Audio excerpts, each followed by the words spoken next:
And we are back here on Sports Radio 1310 The Ticket. Now presenting Craig Miller. Sorry, we were watching a funny video that I will put up on Twitter. Everybody will get a kick out. All right, kick out of. The Hardline's going to be at the Fort Worth Stock Show. That's today from 3 to 7, doing their show at the Amon Carter Jr. Exhibit Hall.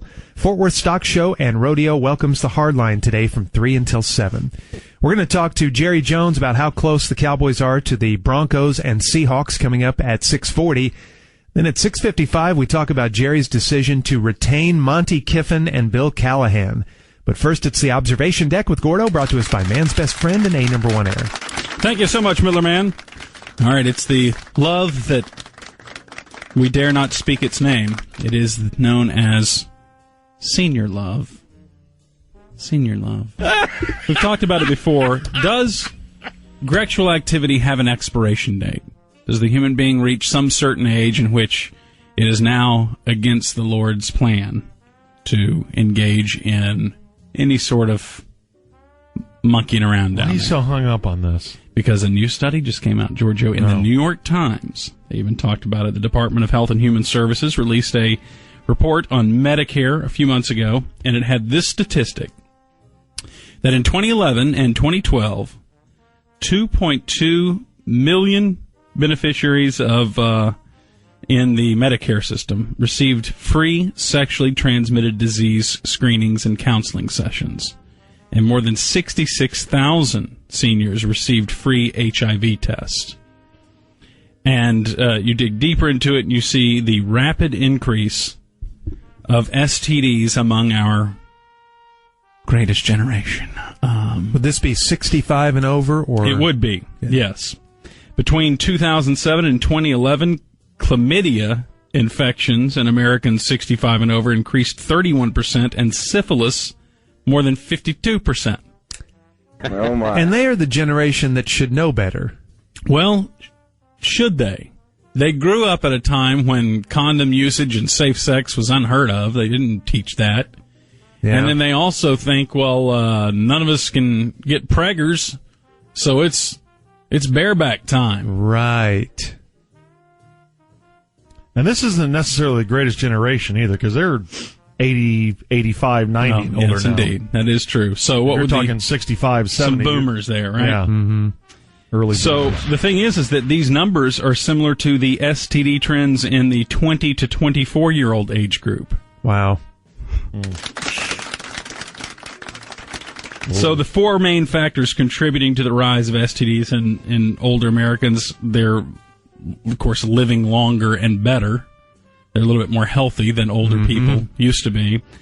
And these retirement communities that have sprouted up, these assisted living facilities, are like college campuses. Yeah. I mean, I don't know if they're like college campuses. But it's very a social environment. Right. They have pools and gaming rooms, and they all eat together. Yeah, and some of them are pretty kick-ass. It's kind of like a college dorm. And it's all paid for. And you got it paid for. Mm-hmm. It's awesome. One woman in this column talked about when she took her father to an assisted living facility. 3 women came by to introduce themselves within 30 minutes. Really? To this new gentleman who was moving in. Yeah, they do that, but that doesn't necessarily mean that they're having sex. Well, not immediately. As much as you think they are. Not immediately. But people are staying sexually active much later in life. And a lot of these people have lost their spouse. So it's, they're on the market again. They're going a little crazy. They have there's a lot of pent-up desire that's going on. Yeah, just because the women come by to say hi doesn't mean they're having sex. But the statistics about the sexually transmitted diseases being on the rise, that does indicate they're having sex. Mm-hmm. Some, yeah. Among people ages 60 and older, over half the men and 40% of the women are sexually active in the community. And when I drive by a retirement home, I would like to think that 0% are sexually active.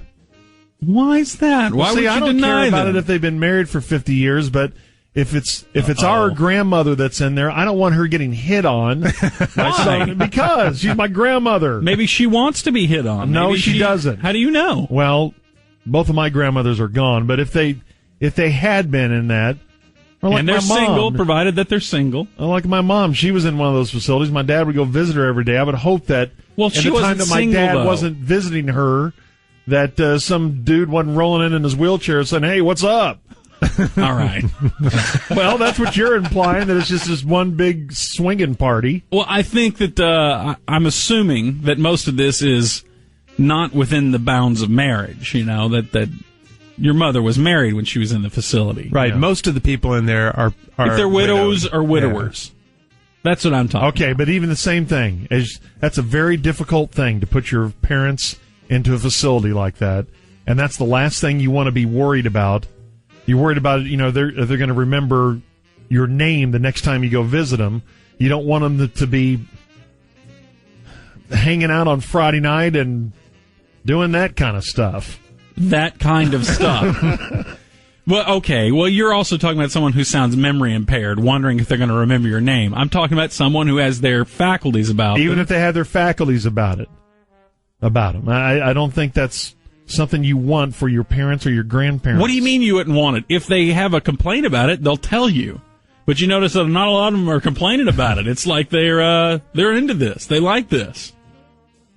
They like being desired and being... Yes, but don't you see how maybe those who have their faculties about them can take advantage of those who don't? And that's, to me, what's a little iffy. And I bet that does go on, and no, you don't want that for your grandparents. That you don't. But you want your grandmother to have consensual sex with someone who's not your dead grandfather, don't you?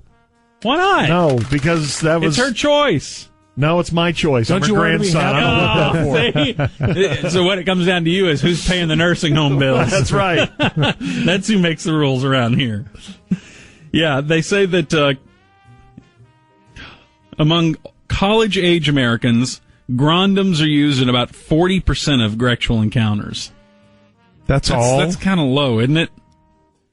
But in Grexual encounters among those 61 and older, only 6% involve the old Protect. Purple. And older men who use Viagra and similar drugs are 6 times less likely to use Grondoms than men in their 20s. Well, yeah. So the guys who are taking peen pills, they really don't like either. You don't want your grandmother in a place where guys are popping pills just to keep the streak alive. It's so disturbing. It's messed up. And you bring it up. It's not messed up. It is too. You bring it up like 2 or 3 times a year, and I swear the only reason you bring it up is to get a rise out of me. Why would it get a rise out of you? Because, I don't know. It just does, and you know it, and you bring it up. But there's no one on this staff that's more passionate about seniors than you and me. Yes, and that's why I say yes. Of course, if they want to stay active, they should stay active. They should enjoy their sexuality. Yes. And freely express it. Yeah, with consenting people. I just envision that with Grandpa and Grandma, not Grandma and her 5 new friends. But after Grandpa has taken a nosedive out in his woodshed and didn't come back... All right, you don't have to make it that big. I mean, come on. What is their sex drive like at 70 and 80? I think it's surprisingly strong. See, I guess I've assumed these pills. It's just going to diminish to the point where you're not even interested when you're 80.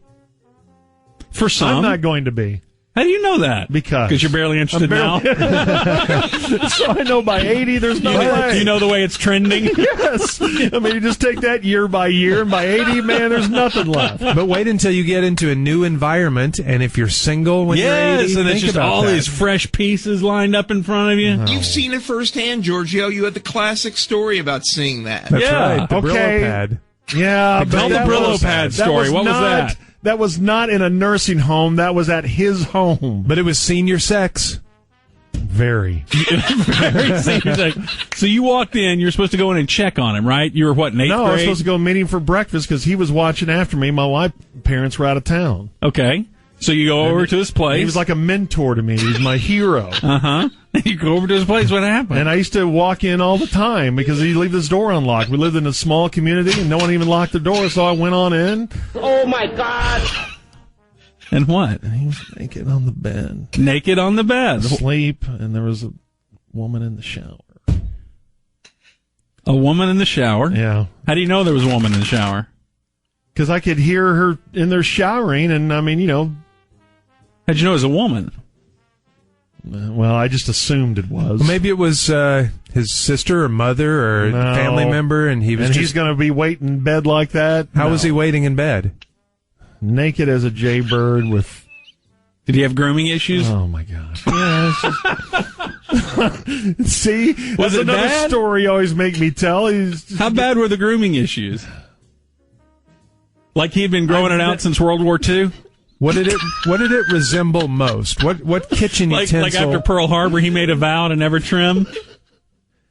What kitchen utensil did it most resemble, and what color? It was a gray Brillo pad that just had gone, that had gone to seed. It had been cut by scissors and just sprung out everywhere. There you Looked go. like he had just gotten a blowout on his Brillo pad. All right, good. We got the gray Brillo pad story. All right, that's the Odex. The Ticket. A few months ago, we had a local athlete on, and he was here in studio with